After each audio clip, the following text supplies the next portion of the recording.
Welcome back, guys, and it's officially that time of the year again. Madden season has begun as we got an absolutely huge dump of information regarding Madden 20 last night just before the draft, and I wanted to do a quick video giving you guys that information as well as maybe talking about some of it as well. But obviously, first off, Patrick Mahomes is your Madden 20 cover athlete, and as many of you guys know, I'm a diehard Chiefs fan, so that's pretty cool for me as this is something that's never really happened before. This is actually the first time outside of maybe something like Ken Griffey Jr. baseball or Ken Griffey Jr.'s winning run where my favorite team has actually appeared on the cover. So that's really cool. But that is probably the least relevant information that was dropped last night because, like I said, we got a huge dump of initial details about everything from franchise mode to gameplay to where we'll be starting here, which is going to be with the new face of the franchise QB1 superstar mode. And this seems to be the next logical step in the long shot series as it appears things are going to continue to open up and turn more into a true superstar style experience a la 2K or MLB The Show. Some important details here are going to be that you're no longer locked into playing as a character like you were with Longshot, which again is going to create more of that personal superstar mode type feel.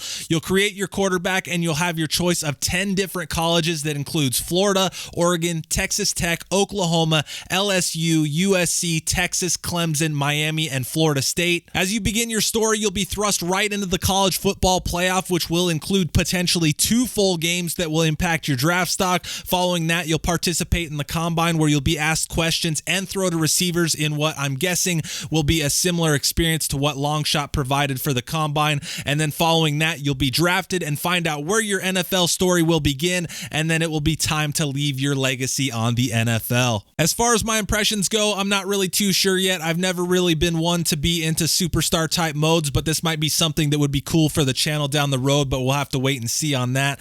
I'll probably have more about this following the stream that's coming next week and as more information comes out, but I'm not really too big on making any strong reactionary impressions quite yet. But moving along to our bread and butter here, and that's going to be franchise mode. And for this, we're going to be looking at a Game Informer article from Matt Bertz, which talked a lot about the new scenario engine. And I'm not going to read anything from the article, but I will show you guys some quotes and talk about them, starting here with something that I did really like. It talks about storylines like Le'Veon Bell and Antonio Brown and how there hasn't been anything or any way to handle things like that. And it also says that the scenario engine is intended to create dynamic storylines week to week based on how you're playing, who you are, your record, your stats, and your personalities around you.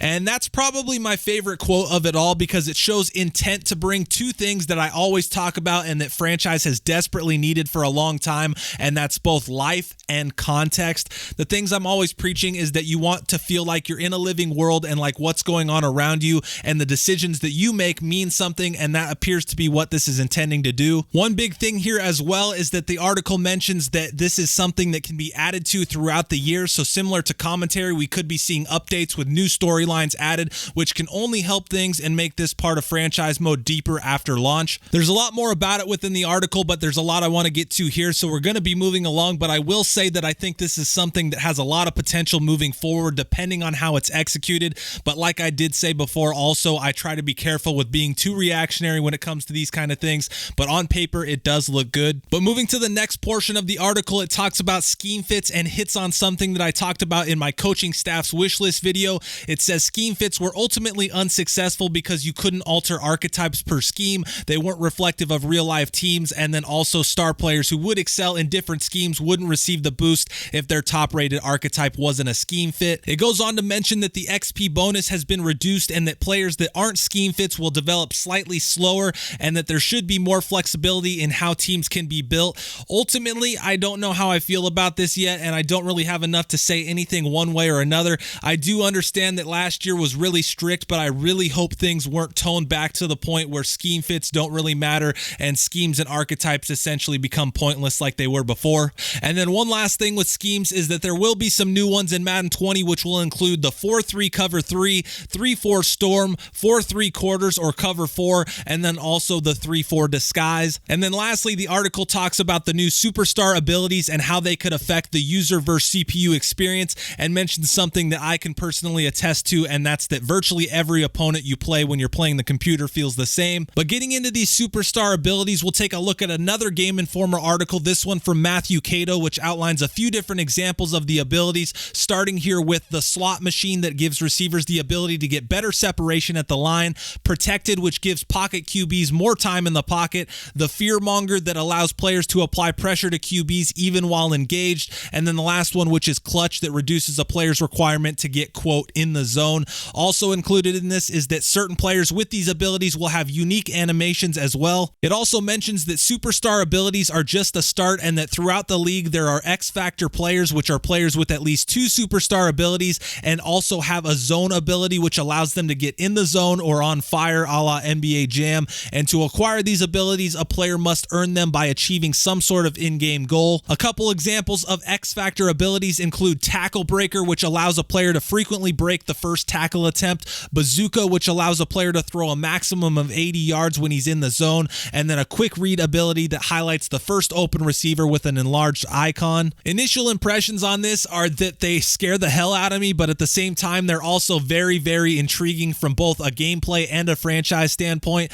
As with pretty much everything here, if it's executed correctly, it could be a very nice addition that benefits both gameplay and franchise mode. On the other side of the coin, they very well could be either completely overpowered and ruin the game, or completely underpowered to the point to where you don't even notice them and they don't even matter. So the hope is that they land somewhere in the middle, but if they do flop and aren't well balanced, don't worry, because there will be the option to turn off the in the zone abilities. And then as I wrap up here, some more bits of information that will affect gameplay, franchise, and more. Unique playbooks. Playbooks are calibrated to be more unique from team to team, providing more variety for strategic game planning and in-game adjustments. Run pass options, or maybe more commonly known as RPOs, have made their way into Madden. New pump fake mechanic, pump fake to a specific receiver and fake out defenders with a new double tap throw canceling mechanic. A playable NFL Pro Bowl has returned to Madden and will be both part of franchise mode as well as QB1, and players will also be wearing their own team helmets. Superstar driven play calling tailored to the superstars on your team to quickly get your stars involved when you need them the most. So another thing there that could be big when it comes to franchise mode. And then lastly, new celebrations, over 20 new touchdown and first down celebrations added to bring more swag to the biggest plays on the gridiron. That's all I've got though. I'm going to leave you guys with the deep dive stream schedule for Madden 20 that will be starting May 2nd with a dive into QB1 as well as franchise mode. A week later on May 9th, there will be a stream for the superstar and X Factor abilities. Then on May 23rd, there will be a gameplay deep dive that I imagine will go more into playbooks, RPOs, and things like that. And then wrapping up on May 30th, there will also be a Madden mobile stream. All streams start at 7 p.m. Eastern Time, 4 p.m. Pacific at twitch.tv/EA Madden NFL. Obviously, I didn't have many impressions about anything here, and that's just because I'm not a huge reactionary impressions person. Everything always sounds amazing on paper or sounds terrible on paper, but without knowing more, I don't really want to say anything one way or another. But let me know what you guys thought about what was released yesterday, what you liked the most, what maybe worries you the most.